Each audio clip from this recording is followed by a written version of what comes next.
What's going on, guys? Travis with REC Garage, and today is going to be a good one because we got the floors in for the 36 Roadster. So I'm going to be working on those, putting them on, hopefully spot welding together. It's going to be good. It's exciting. It's coming together. Let's get into it.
All right, so you just saw me and Shepard put these together, and yes, I did do them wrong. I put the sub rails underneath the floors. It goes the other way around. Excuse me, no big deal. But just gotta switch that around. But these floors are so nice. So I told everybody I was getting new floors for the 36 because I did not want to deal with aftermarket street rod style floors. These floors here are United Pacific floors for a 3940 coupe, and everything seems to be the same. Maybe seat mounting might be a little different there, but I think he's doing something funky with the seat, so that really doesn't matter. Up in front here is mostly the same except for the battery location, and we're probably putting the battery in the trunk anyway, so that's good there. What else? It's just, I can't get over how like perfect and correct these are. It's just a really good base to start off with, and I'm excited about that. It's in 3 pieces, the back half, this middle piece, and the front floor section. It's all in weld through primer also, so don't have to worry about anything, rust spots or anything like that. And when I weld it together, don't have to grind it off, just start welding it. And I'm going to try using that spot welder, see if I can work that, see if there's a YouTube video on there I can watch, see how that one works or something similar. But yeah, I did a few measurements from this floor and the original floor that came out of the car. All the measurements seem to be lining up perfectly. The only difference, of course, is this back pan. That's for a 40, so I'm going to have to cut it off and replace it with the 36 one, but we do have that. We got that from EMS, so that should be no biggie. Before we weld everything together, I'm probably going to weld that piece on, so it turns this into 36 floor, essentially. The only real difference, other than seat mounting I talked about, is this here. The swoop down with the step. With 36, it's just 35, 36. I'm not sure about 37 and 38, but it's a step up and then it just goes flat. As you can see here, the step up and flat. So, a little different, but really not too much. Yeah, I think, I'm not sure what the other one comes with. I think this first step is a little different. I don't know, I gotta start measuring stuff. But I'm excited about these floors. It's gonna be great. I just gotta put the sub rail on top of the floors and then we'll be cooking. Do some measurements, maybe tech screw it in place a couple places so it doesn't move, and then start spot welding. So let's get in and doing some stuff.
Alright, so I got it kind of bolted down through this corner here, through the sub rails on the floor, and bolted at the front through the carriage bolts at either side here and there. These bolts here and there on the side are just kind of locating it in the holes. I don't know if it's doing much, maybe it's just holding the rubber, but it's looking good. This is the way it's supposed to be now, with the sub rails on top of the floor. I'm not going to weld anything yet. I just want to, I got to get this 40 style rear panel off, because it's not what we need. We need this one. This is the 36 inner. See, it's much different because the bumper bolts on to these here through brackets in the frame. They're 35, 36 only, and this obviously are slots for the brackets to slide along the side of the frame rail, I believe. I'm not even sure. On the inside, I think. So can't use that. So I'm going to cut it. I think. Let me do some measuring and see how far back I can cut this, because I think I just want to kind of trim it and then put the panel over it, see where I need to cut it, and weld it together. It's quite a bit of overhang compared to a 35, 36. Yeah, maybe not. I guess it's pretty good. It's the same. So let's figure out where to cut this, and then we'll cut it and mock up the correct rear inner panel for this car.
right, so I am trying to graft on this rear section for a 35-36 to the 40 or 39-40 floor.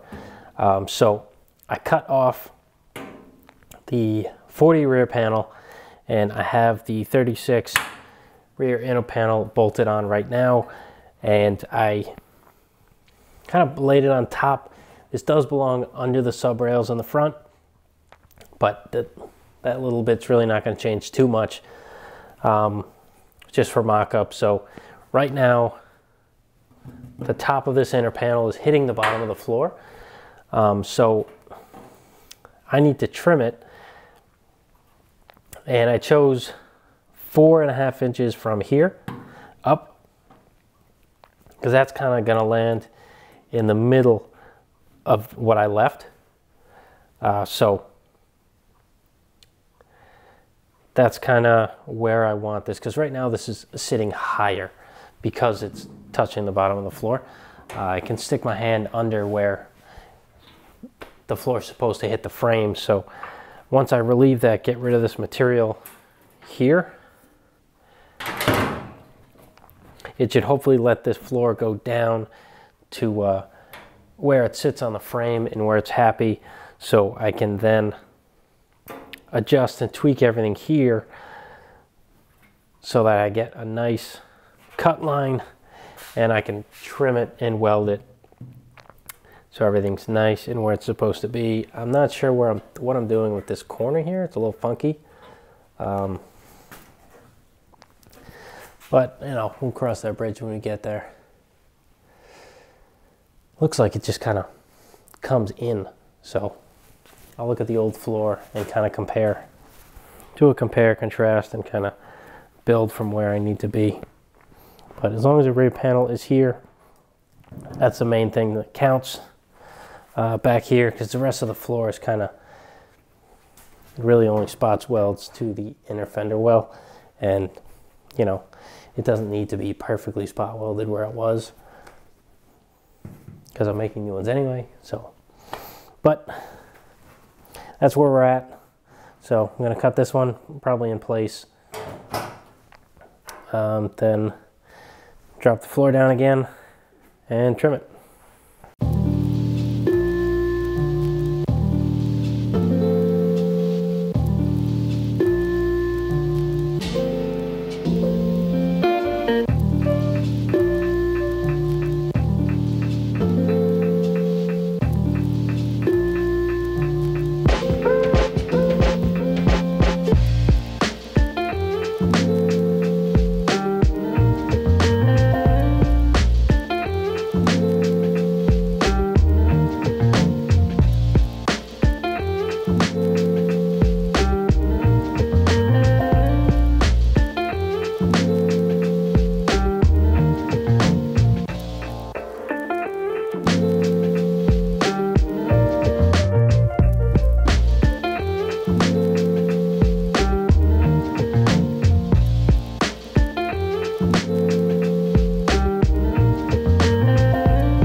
right, so got it back on here, trimmed up.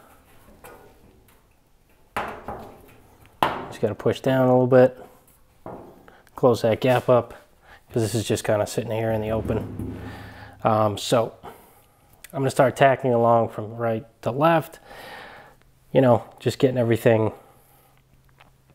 semi in place. Then I'll take it off this piece, obviously with this one connected, and I'll planish it out nice and smooth, fully weld it and planish it again, and we should be cooking with gas, and this should be all set.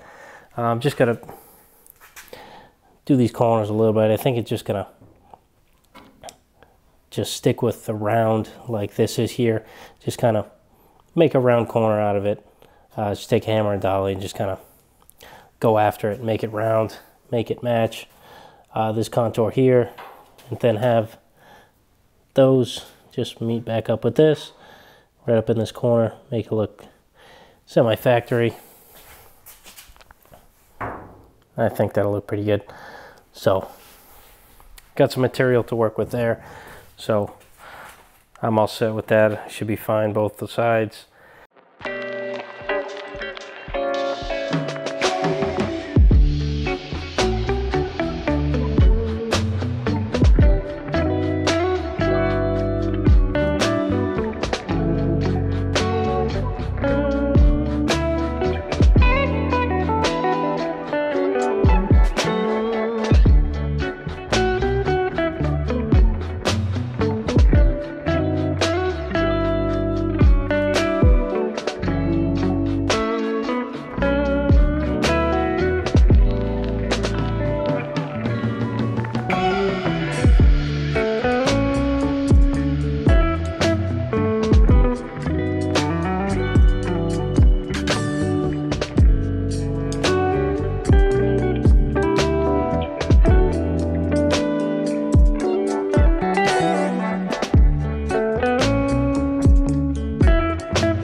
right, guys, I got the main lower panel welded to the floors. I'm actually going to leave the weld because there's real no sense in metal finishing that. Yeah, it would be nice and it would look good, but I don't know. No one's literally ever going to see this. Is getting covered by the body. As you see, I clamped the skin, the lower panel, to that to make sure everything fits and everything clears, because this obviously is a 40 floor. So when I put this on here, we got clearance. We got clearance everywhere, so that's good. And I don't know, that's pretty it's a pretty structural part of the body. It mounts it here, and it also mounts it under there. And I got to change these from bolts to cage nuts. I still have them. I have some from the 37 sedan delivery project that I'm going to use on this. So those will get switched out with nuts, cage nuts, so you can just bolt it from the bottom. Because as you can see, when the body's on here, there is no access to that. It might be a little bit, but that would be ridiculous. So the floor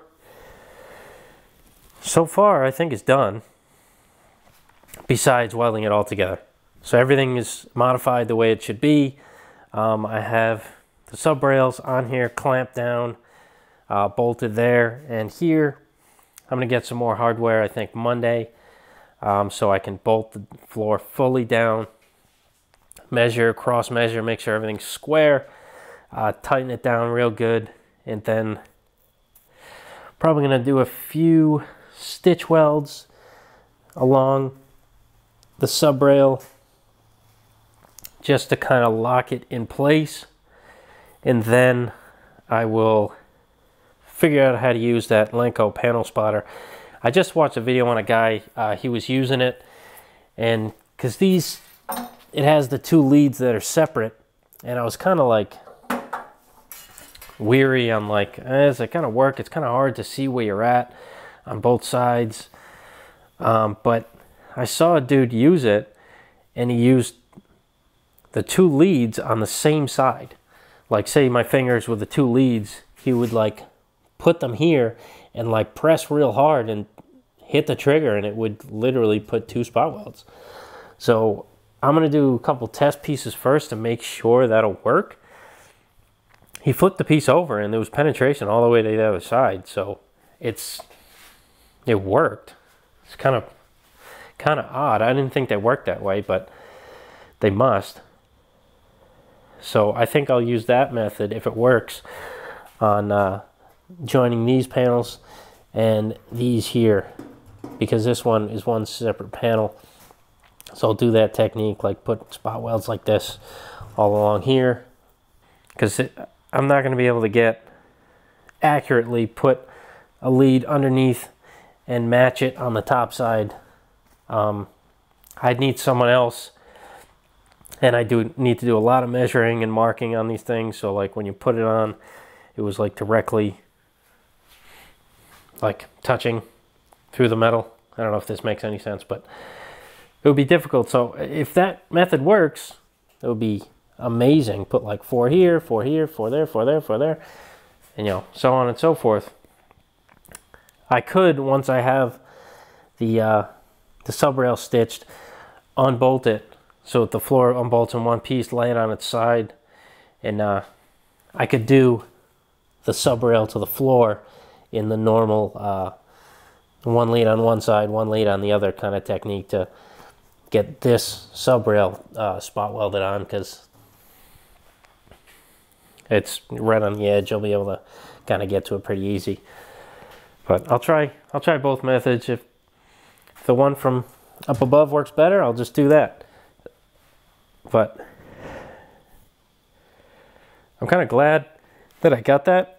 I was looking up those machines. The new versions of these machines are like 1,800 bucks. So that was a score. I got that for free.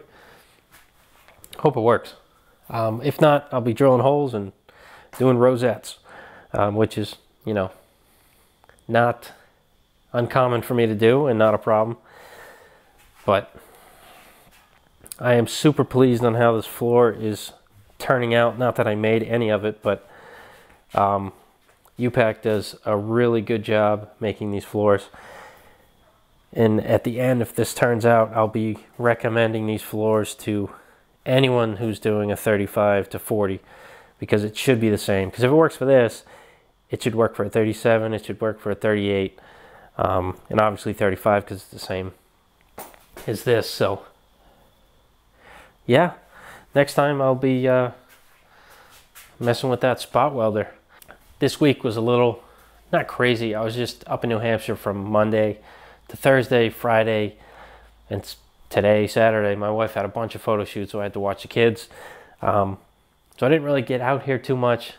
But next week, starting next week, I'm going to hammer down, get a lot of stuff done because I need to. I haven't gotten nearly as much done as I wanted to on this car, and kind of bummed about it. But it's going to be good. Can't wait to get on it, because especially if that spot welder works, I'll be able to spot weld those cowl feet into the cowl and just do everything as factory the way it's supposed to be. Spot weld it in, not rosettes, so it looks super factory. I'm really excited about that. So thanks guys for hanging in there. Thanks for liking, commenting, subscribing, clicking the bell, sharing the videos. I really do appreciate it. So I'll catch you on the next one.